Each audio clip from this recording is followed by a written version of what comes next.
baka mamaya itong mga Chinese speaking individuals who are not really Filipinos, ay baka nagkalat na yung passport doon sa kanila, and before we know it, we are already being surrounded by operatives of maybe from People's Liberation Army or whatever, whoever those people are. And talagang delikado yung sitwasyon natin kapag ito'y mapababayaan. Kasi tingnan mo, yung isang ordinaryong Pilipino ay hirap na hirap magkakaroon ng passport dahil nga sa ini-schedule pa, maraming requirements. And itong isang Chinese na hindi Pilipino, nagtataka tayo, bakit napakadaling makakuha ng passport na gano'n na lang.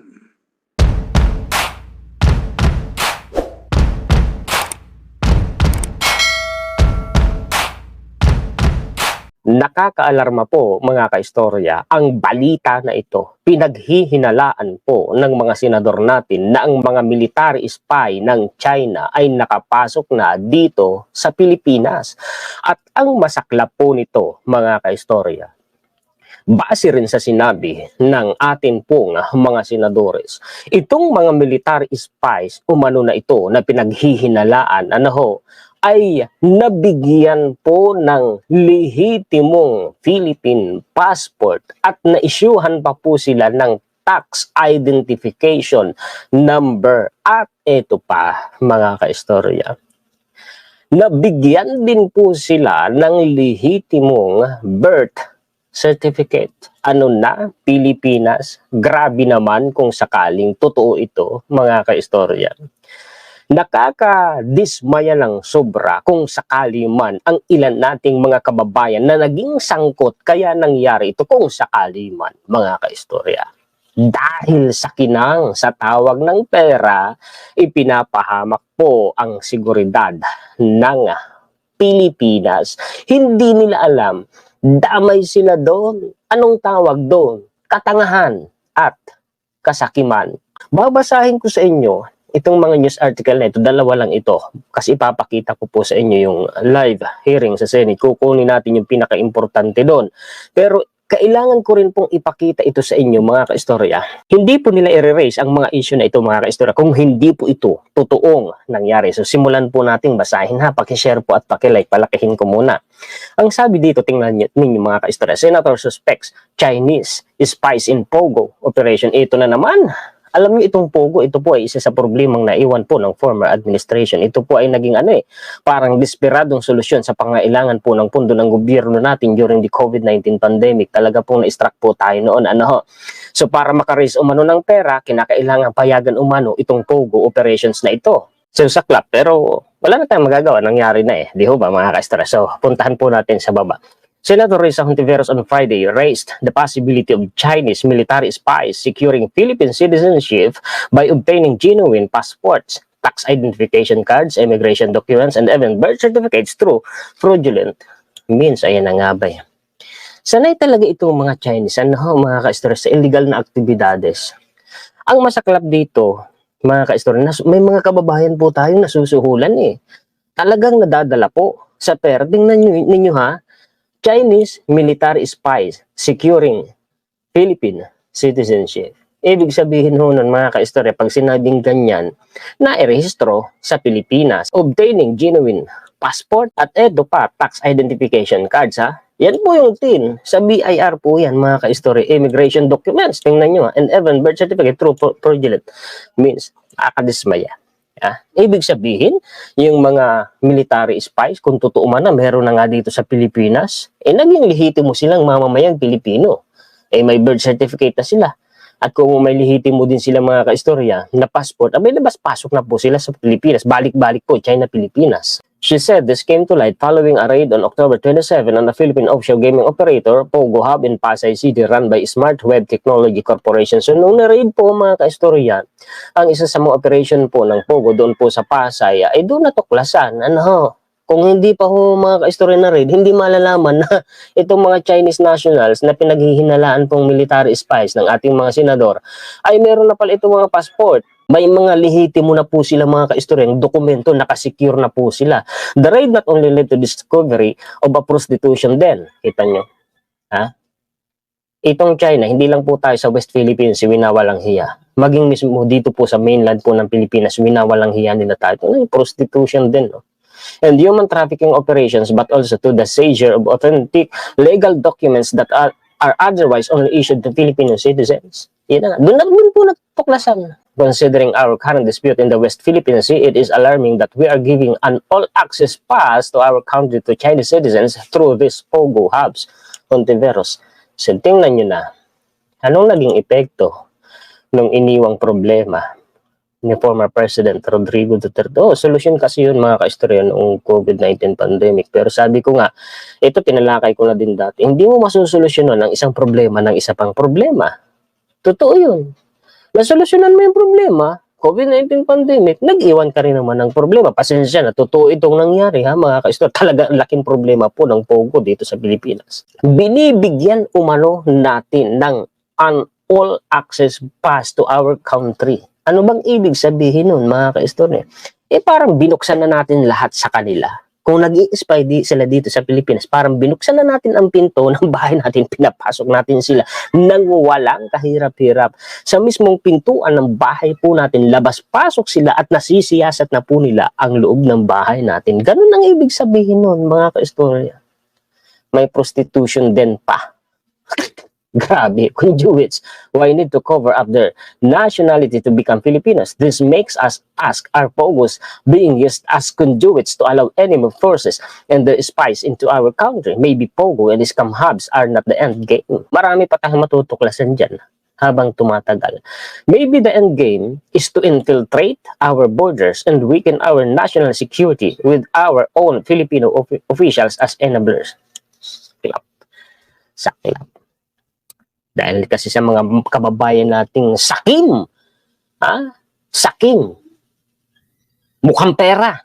Ayan, sinasapalaran nila ang seguridad po ng bansa natin.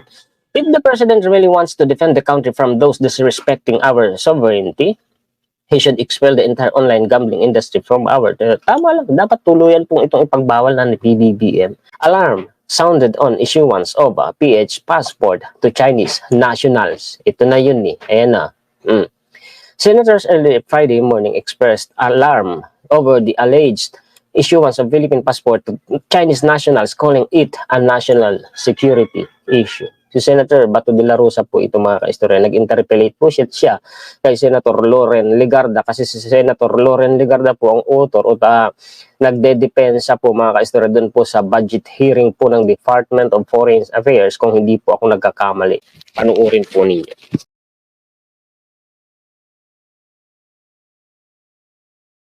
Madam Chairman, I have only one question, and this pertains to the issuance of passport. Madam Sponsor, for the record, during one of our committee hearings, it was confirmed by the Bureau of Immigration and the National Bureau of Investigation that they were able to intercept about more than a dozen of Filipino passport holders who are obviously not Filipinos. Yan yun, naharang po ng Bureau of Immigration. Mahigit umano 100.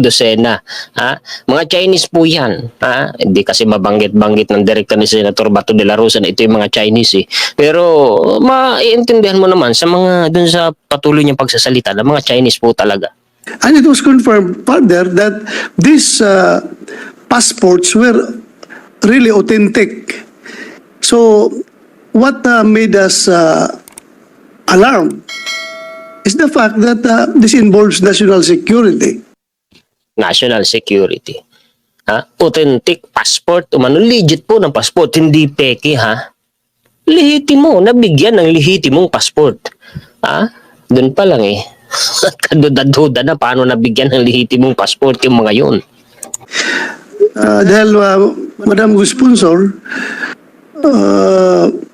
baka mamaya itong mga Chinese speaking individuals who are not really Filipinos. Ang nahalata ko lang dito mga ka-istorya, kagaya din po ni Senator na kababayan ko, si Senator Robin Padilla, bakit pagdating sa mga Chinese, hindi nila direktang mabanggit ng prangkahan ng mga Chinese, no? Maligoy na salita po ang ginagamit nila. Napansin ko lang naman, no, mga ka-istorya. Napansin nyo rin siguro. Baka nagkalat na yung passport doon sa kanila, and before we know it, we are already being surrounded by operatives of maybe from People's Liberation Army or whatever, whoever those people are. And talagang delikado yung sitwasyon natin kapag ito'y mapababayaan. Ano ba yung People's Liberation Army? Yan po yung Armed Forces of China, mga ka-istorya. Ano, parang yan yung AFP dito sa Pilipinas. Kasi tingnan mo, yung isang ordinaryong Pilipino ay hirap na hirap magkakaroon ng passport dahil nga sa in-schedule pa, maraming requirements. And itong isang Chinese na hindi Pilipino, nagtataka tayo, bakit napakadaling makakuha ng passport na gano'n na lang. So, just for the record, Madam Chair, gusto ko lang parating itong issue na ito. And I would like to inquire from you if this issue has reached the attention of DFA. May we know what are the actions that they have undertaken so far in response to this particular issue?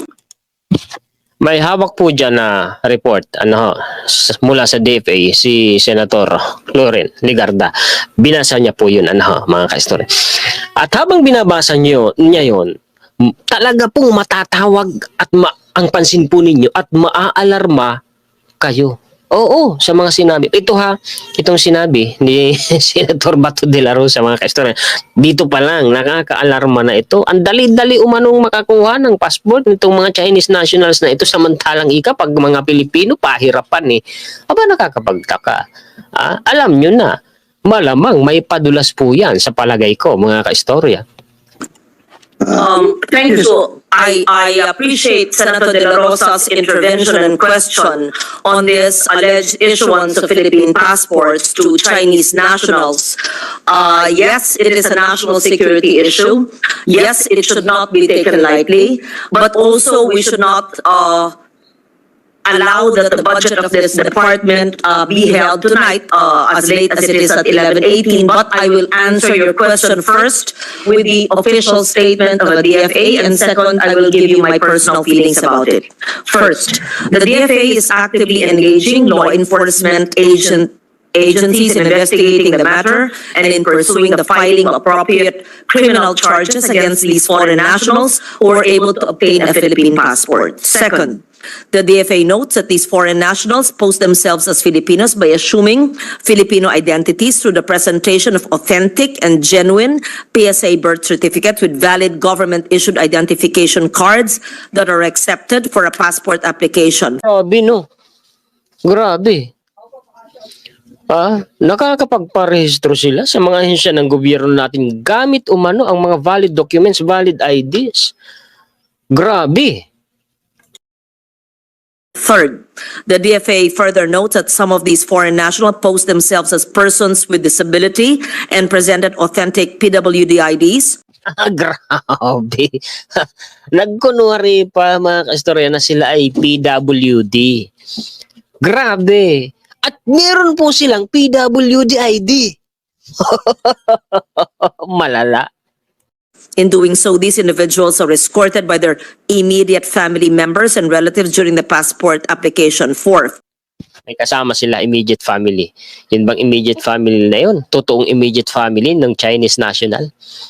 Baka naman Pinoy yun malamang dahil yun ang nag-guide. Sa tingin ko, sa palagay ko, mga ka-istorya. to address the cases of document and identity fraud, the DFA is working closely with the PSA for the integration of systems that will allow our frontliners to quickly validate the authenticity of PSA documents. And they are looking to sign into MOA with the PSA soonest to operationalize the foregoing. And fifth, PSA documents. Di ba pagka ikaw po ay mga kaistorya ay nagparehistro na sa civil register, yung birth certificate mo magkakaroon ng record yan sa PSA. Ganon yun, di ho ba mga kaistorya? Correct me if I'm wrong. May sasabihin ako sa inyo mamaya, kaya lang ituloy muna natin itong sinasabi po ni Senator Loren Legarda. And fifth, the DFA highlights that it has engaged the Bureau of Immigration. I think part of your information came from the Bureau of Immigration as well, the National Bureau of Investigation. And these agencies must also look into themselves if part of the syndicates are into these agencies as well. The Philippine National Police, Yes, dapat ang Department of Foreign Affairs imbestigahan din, ha? Malay nyo, baka nga yan mga kaistorya, kasabwat din. who had just left the hall tonight, and the Philippine Statistics Authority who was here yesterday. All of these agencies must consult each other to strengthen the cooperation and discuss ways forward on how to prevent similar cases in the future. I am not happy with this, what I read. Ito, yung sasabihin ko sa inyo. Sa birth certificate pa lang, mga kaistorya, iimbestigahan PSA, DFA, sige, imbestigahan po nila ano, para malaman natin ang katotohanan. Kaya lang, kailangan talaga bumaba ka po doon sa ugat. Ano ho? Isa sa ugat yan, halimbawa sa birth certificate, no? Hindi lang sa DFA yan. Hindi lang sa PSA yan. Kasi po mga adulto na po itong mga foreign national na po ito who are suspected Chinese, mga kaistorya. Mga adulto na Chinese na po ito, mga kaistorya, na nagparehistro po sa birth certificate. Saan ba nagpaparehistro, mga kaistorya? Di naman matik sa PSA. Di ba? Saan ka nagpaparehistro niyan? Sa civil registrar po. Saan yun? Sa City Hall. O kaya naman sa mga munisipyo o municipalities. Ganun po yun, mga kaistorya. Di ba? So doon pa lang, sa pag-file po, kasi kung adulto na, late registration yan, mga kaistorya. Saan yan na mag-file ng late registration natural? Sa civil registrar. Doon pa lang. Doon pa lang, mayroon ng hokus-pokus na nangyari po doon. At hindi ito, imposibleng hindi ito mahalata, mga kaistorya, nung mga otoridad sa mga opisina, alim sa passport, sa TIN, sa birth certificate, no? Imposibleng hindi nila mahalata na ito yung mga hindi Pilipino. Kasi unang-una, mga kaistorya, hindi po raw marunong mag-English, hindi rin marunong mag-Tagalog. At sa itsura pa lang, imposibleng hindi mo na mahalata yun, mga kaistorya. So malamang nga, may hocus-pocus, may under the table na nangyari. No? Mga kaistorya, tuloy po natin. And I will state that, Mr. President. While these are diplomatic answers to your question, and they're valid, yes, they're looking into the way forward. But yes, I agree with you. And before we went into our formal session, we had this discussion. We will not let it pass. And I would welcome the resolution that Your Honor and Senator Tolentino will file to look at it through the Blue Ribbon Committee or other relevant government agencies, because it may not only be the Department of Foreign Affairs. Because to be able to secure authentic documents like a birth certificate and other requirements, it means that there are sources. I would no longer say the place where the Senate President mentioned that there could be possible sources in certain areas of the country. But my question to the agency, whose budget I am defending, is that I would like to know who is the head of the passport division? Who were the officers and staff during the time that these Chinese nationals applied for the passport, even assuming they applied as PWD with relatives? Habang nag-a-apply pala ng Philippine passport, sila po ay nagkukunwaring PWD, may valid ID ng PWD, at may kasama pa umanong immediate family, no? May guide. May guide. Siguro, Pinoy yung guide, mga kaistorya, no? Alam na this, mga kaistorya. Yan yung sinasabi po ni Senator Loren Legarda. Even assuming that they applied, that they cannot speak good English, even assuming that they said that they could not speak in Filipino or English, napakaliwanag na po para higit pa sa sikat ng araw kung si Bay Pilipino na hindi lang marunong mag-English o Pilipino, at kung hindi naman Pilipino. Kaya nararapat lamang na alamin natin yung lugar, saan man nag-issue ng passport, yung oras, sino yung officer in charge, at sino mismo yung tao na nasa window, nasa desk, na nag-issue po niyan. Siguro naman po, sang-ayon, sigurado ako, si Secretary Manalo, dahil ito'y napag-usapan natin bago tayo nag-session ngayon. So, for me, Bago lang po ang administrasyon ng Department of Foreign Affairs. Malamang bago po maupo ang bagong namumuno sa Department of Foreign Affairs, malamang nangyari na ito. So dapat talaga imbestigahan, maging lalo na yung nakaraan. Hindi natin sinasabing sila nga mismo ha. Pero kinakailangan sila po ay imbestigahan para lumabas ang totoo, para malaman po natin ang totoo. Kaya tama ang sinasabi po ni Senator Loren Legarda. the way forward would be isang masusing investigasyon sa Department of Foreign Affairs. 2 araw pa lang nakakaupo ang head ng Passport Division, ASEC Adel Cruz. ASEC. Right? ASEC Adel Cruz. I'm not pointing to the previous person who was in charge of this post, but we must look into the dates when it was issued, and you have it on record. And today's only Thursday. Perhaps we will give them till Monday at 12 noon to give us the list of those alleged Chinese nationals and who was in charge, and to ask the DFA personnel. Linaw, Chinese nationals Hindi lang mabanggit-banggit ng direkta kanina ni Senator Bato de la Rosa. Bakit kaya silang dalawa ni Senator Robin Padilla pagdating sa mga Chinese, hindi nila madirekta na Chinese. Gumagamit po sila ng maligoy na salita hindi po nila direktang mabanggit na Chinese. No, yun, nahalata ko lang mga kaistorya. Nahalata ko lang po. Why did you do that? Ganun kasimple. Ang tanongin, sino ang head nun at sino ang nagbigay? At sabi nila, kasi po kompleto. May birth certificate, may PSA, may NBI clearance, etc. Aalamin din natin sa PSA, nakahapon ng pinasa natin ng budget. Aalamin din natin sa BID at sa NBI. Tatawagan ko bukas ang head ng NBI tungkol dito. Maari na lahat ng mga ahensyang to ay may galamay sa mga kumuha ng mga authentic documents. It's not even fraudulent. These are authentic documents. That means there could be collusion of Filipinos. I'm not trying to... Pollution talaga yung mga yan. Hindi lang yung pollution yung mga yan. Sangkot sa corruption, mga nasusuhulan, lason sa bansa natin yan. Alam niyo dapat, sa issue po ng corruption dito sa Pilipinas, ay yung mga nasusuhulan na yan. Dapat talaga po taasan ang parusa, higpitan pa. Hindi natatakot mga kababayan natin, nakakatawang, nakakabwisit Damay-damay tayo dyan.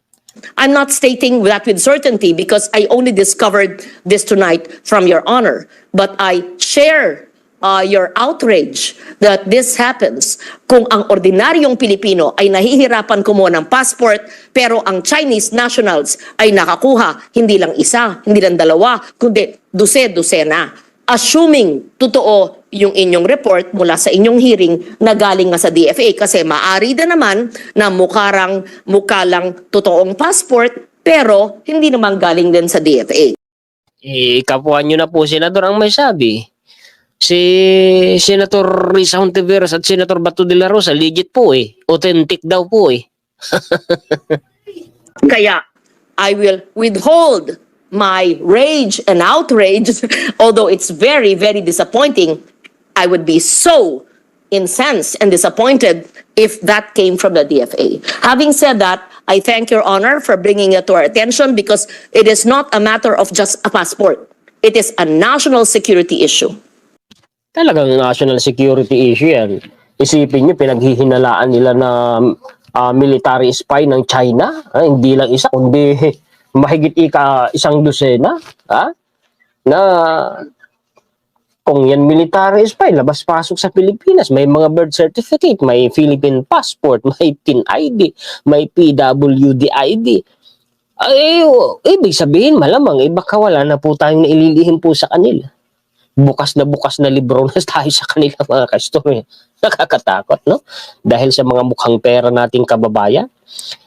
Sana'y imbestigahan agad-agad ito at sana po ay malaman agad-agad natin kung sino itong mga laso na kapwa natin Pilipino. Maparusahan po ito. Dapat ito mga ka-istorya ipatapon po dun sa Bermuda Triangle para hindi na pamarisan at hindi na makapaminsala pa sa bansa po natin. Ano sa palagay ninyo mga ka-istorya? Comment nga po kayo. So yan po mga balita at impormasyon na may ibibigay ko sa inyo ngayon mga ka-istorya. Nakakadismay yung balita pero dapat po ninyong malaman po ito Ano ho mga ka-istorya? Pakishare po at pakilike. Ano ho? So maraming salamat po sa mga sulit po natin ka-istorya sa buong mundo. Hindi ako nag-live stream kasi unang-una maingay. Narinig nyo na rin naman siguro. Tapos kahapon at saka nung isang araw, inasikaso ko naman po yung pag-file ko ng third quarter po ng filing ng income tax return. Nagdalawang araw na dapat isang araw lang kasi nung una pumunta ako sa bangko kasi sa bangko ko nagbabayad hanggang 2 PM lang pala sila. Pumunta ako pasado 2:00 na so bumalik ako kinabukasan kahapon. Pagbalik ko naman, ewan ko ba kung bakit yung form na dala-dala ko, ang doon ay nasa second quarter. Ang ipinail ko naman ay third quarter. So bumalik pa ako ng bahay, nag-reprint pa ako para lang pa ang madala ko ulit sa bangko ay third quarter. Pero natapos na, Kaya nakapag-content na po tayo ngayon, Maraming salamat po sa mga sulit po natin ka-istorya sa buong mundo. Mabuhay po kayo, Salamat po sa inyong laging pag-antabay, panunood at sulit po na pagsuporta sa inyong lingkod. Muli ako po si Juan, historiador ang taga-kwento ng totoong istorya ng kasaysayan na nagmamalasakit sa kapwa ko Pilipino at nagmamahal sa bayang ito ang bansang Pilipinas.